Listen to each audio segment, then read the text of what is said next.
In Phoenix Jones, the rise and fall of a real-life superhero, a masked vigilante in Seattle gains fame fighting crime with his superhero team until police expose his identity. Years later, during civil unrest, he returns despite controversy over his true motives and character.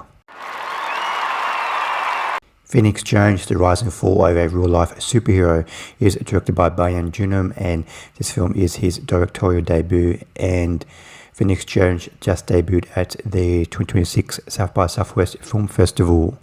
Phoenix Jones, The Rise and Fall of a Real-Life Superhero is a pretty engaging. It really leans into sometimes it feels like watching a mockumentary, and it does really lean into that, like on purposely. It leans into that like mockumentary element of the documentary, because the people we meet in this film are just so silly and take themselves so seriously that it can't help come off as a bit of a comedy mockumentary type film. In this film, when we first meet Phoenix Jones, he's giving an interview on the camera in full uniform, and we meet several other of the superheroes that is part of his team, and we just see footage of him out on the streets, mostly at night time, on the streets of Seattle, just like walking around trying to stop crime. It's not until about the half an hour mark of the film is when his identity is exposed, and he holds like a press conference because the police alleged that he's like actually causing harm, like in the middle of the night, like he's trying to like break up fights, but actually these people are just like drunk and just playing around, and he sees these people being noisy, and he runs to them, hey, stop fighting, we're going to call police. Well, actually he's just looking for trouble that never existed. So the police threatened to reveal his identity. So to get a step forward in press conference, he reveals his real identity.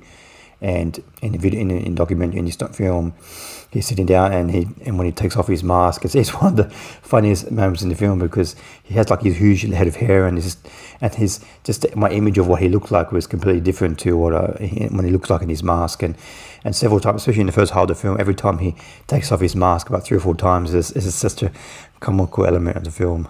And when they find out like he had auditions for like superheroes to be part of his team, and then eventually he met like a female superhero, and they got married, and then eventually they got divorced later. And we find out even though at the beginning a lot of people admire what he's doing towards as the film goes on, a lot of people, especially at night time, they just really push back against him, like they think he's part of the police, and police really looked down upon a lot of people in the Seattle community. So as the film goes on, he becomes less and less popular, and later on in the film, when he witnesses the death of a young woman firsthand, it really has an emotional impact on him.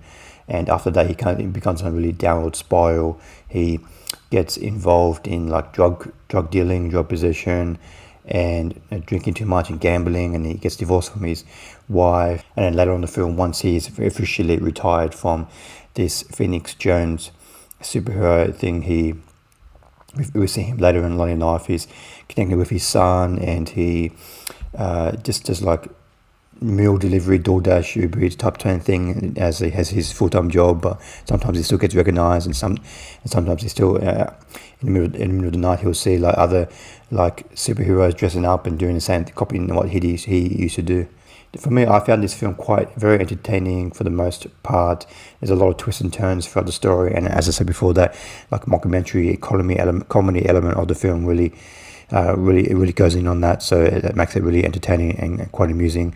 But for me, the film is far too long. It's almost 2 hours long, and I really wish that the director really honed in on the hypocrisy of Phoenix Jones. Like he really, in the first half of the film, he really is like, oh, don't do drugs. I'm really against any type of illegal activity. But in the second half of the film, he gets arrested for, and eventually let go for drug dealing, and his downward spiral he's not really focused on as much as I would have liked. He every time the director asks him a tough question, he puts a spin on it and just says, "Oh, it's none of your business. Well, who cares what I did? It doesn't take away from the impact of it's just like he just dodges questions here and there." So I really wished his hypocrisy was really honed in a little bit more in this film. And at the beginning of the film, what this film is trying to tackle is, do regular people who like do this vigilante type thing, do they really have a right to do this type of thing? And this film, like in the final 5 minutes of the film, has like interviews with people throughout the film and the thing, but it doesn't really, it's kind of like a tacked on issue at the end of the film. I really wished the film had really delved into the issue of the vigilante and the psychological impact, and why do people do this, and why they have to dress up as a superhero. Why can't they just do it as themselves? So I really wish it just wasn't really a tacked on question at the end of the film. I really wish it delved into that subject a little bit more. I give Phoenix Jones The Rise and Fall of a Real Life Superhero 3.5 stars out of 5. This is a very entertaining, amusing, mockumentary type documentary that has a lot of twists and turns, and Phoenix Jones is not always a very likable character, but he is a very entertaining screen presence. So even though I had some misgivings about the film, I do recommend checking out this documentary, Phoenix Jones. Thanks for watching. What do you think of Phoenix Jones, The Rise and Fall of a Real Life Superhero? Please comment below what you thought of the film. See you next time. Bye.